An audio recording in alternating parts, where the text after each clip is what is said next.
여보, 잠깐. 무슨 일이 있어도 내 남편의 안심은 반드시 챙긴다는 내조의 여왕 미전희 씨. 너무 잘생겼다. 오늘 일찍 들어와야 돼요. 알았어. 나 갔다 오고 늦었어. 네? 여보 잘 갔다 와요. 첫사랑 문한 씨와 결혼한 그녀는 슬하에 자녀 셋을 뒀지만 언제나 1순위는 남편뿐이랍니다. 시간이 흘러도 애틋하기만 하다는데요. 그러던 어느 날 일을 마치고 집으로 돌아오던 문한 씨. 괜찮으세요? 다치신 데 없으세요? 문한 씨는 평소 알고 지내던 이웃 주민이 집 나르는 것을 우연히 돕는데요. 때마침 남편의 귀가를 기다리며 창문을 내다보던 전희 씨가 이 상황을 목격합니다. 이웃에게 지어 보이는 환한 미소에 그녀의 마음은 크게 요동치고 마는데요. 여보 왔어요? 오늘 어땠어요? 나중에 얘기하자. 피곤해.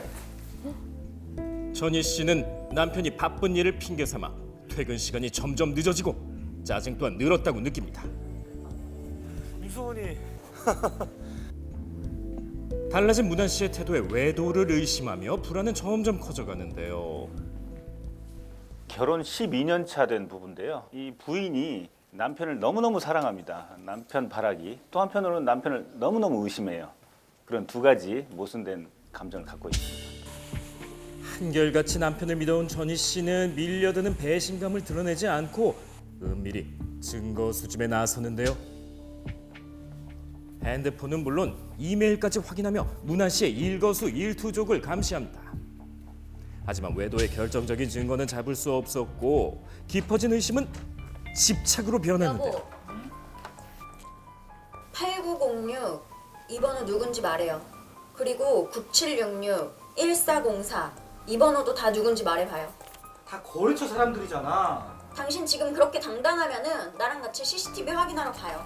빨리 일어나요. 가자고요. 문한 씨는 선을 넘은 아내의 행동에 그만 폭력을 행사하고 맙니다. 이런 건 사랑이 아니야. 당신 지금 미친 거라고. 이게 다 당신을 사랑해서 그러는 거잖아요. 내 말이 틀려요?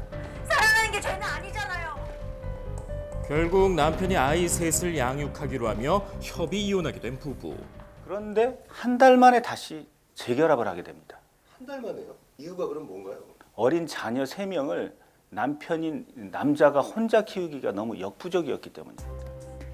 두 사람은 아내의 의부증 증세가 나아지면 혼인신고를 한다는 조건으로 재결합하게 됩니다. 하지만 전희 씨 마음속엔 여전히 의심이 자리 잡고 있었는데요. 분명 뭔가가 있어. 누구 만나러 가는 게 분명해. 지금 어딘지 인증사진 보내요. 사진 안 보내요? 빨리 보내요.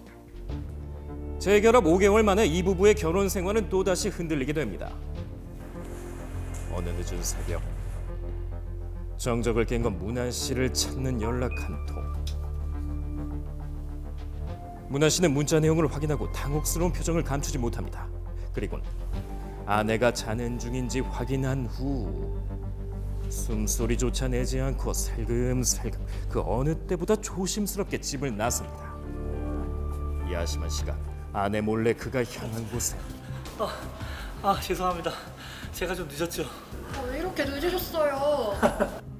젊은 여성이 기다리고 있었는데요. 어두운 지하 주차장에서 다정히 대화를 나누는 듯한 두 사람. 바로 그때 여보. 이 한밤중에 여기서 뭐해요? 이 여잔 또 누구고요? 네가 내 남편 꼬신 여기 집이구나? 모르는 거야. 죄송합니다. 여보 왜 이래? 차 빼달라 그래서 지금 내려온 거야. 혹시 남편이 준비해놓은 알리바이는 아닐까 문자가 온 연락처로 직접 전화를 걸어보는데요. 전희 씨는 이 모든 상황이 본인의 오해였음을 확인하고도 쉽게 의심을 거두지 못했습니다. 이렇게 부부관계를 벼랑 끝으로 몰아가는 아내의 집착. 그 실체는 바로 의부증이었는데요. 여보 약 먹을 시간이야. 약 먹자. 하지만 전희 씨는 자신의 병적 증상을 인정하지 않으며 치료를 거부합니다. 그럼에도 불구하고 문한 씨는 아내를 포기하지 않고 최선을 다해 돕는데요.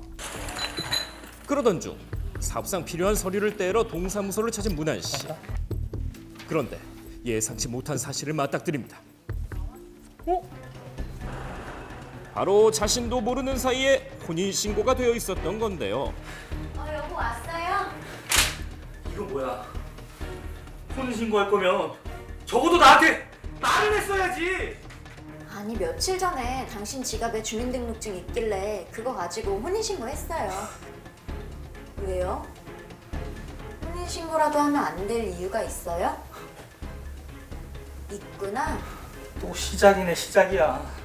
난 여전히 당신을 사랑해서 그런 거예요. 이게 왜요? 우리 다시 합치기로 한 거 어떤 걸로 해? 갈등이 깊군요. 여보! 남편이 집을 나가고 별거에 들어가는데 아내의 의부증은 더욱더 심해집니다. 신고 받고 왔습니다. 잠시 협조 부탁드립니다. 신고요? 네. 아니 무슨 신고요? 아니 문한 씨의 집으로 느닷없이 들이닥친 경찰. 여보. 아주 샅샅이 뒤져주세요. 이 집 어딘가에 분명히 숨어 있을 거예요. 어딨어? 전희 씨가 간통 현장을 잡겠다며 경찰관을 대동한 채 나타난 겁니다. 하지만 외도 흔적은 그 어디에도 없었습니다. 어디 숨겼냐고. 알고 보니 남편과의 별거 이후 사람을 고용해 그 뒤를 밟고 있었던 건데요.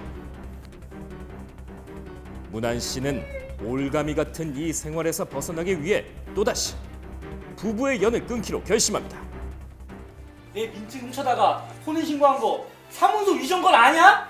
지긋지긋하다. 이혼해! 나는 당신을 사랑한 것뿐이에요. 멀쩡한 사람을 정신병자 취급을 해? 법대로 해! 판결에 따르면 이 부부의 결혼 생활의 파탄의 원인은 아내의 극심한 의부증 때문에 인한 것이 명백하다고 보고 아내의 책임을 인정해서 남편의 이혼 청구를 인용하였습니다. 다만 의부증은 자신도 통제할 수 없는 병적 증세라는 이유로 남편의 위자료는 기각됐습니다. 혼자산이 6억이 되는데요. 이 6억을 남편 60, 아내 40의 비율로 나누는 것을 명했습니다. 협의 이혼한 다음에 다시 1년을 살았거든요. 실질적인 혼인관계가 지속됐다고 보고 재판부는 전체의 재산 분할을 다시 한 것입니다. 사랑이라는 이름으로 시작해 결국 각자의 길을 걷게 된 두 사람. 남편을 향한 아내의 마음은 애착이 아닌 그저 집착.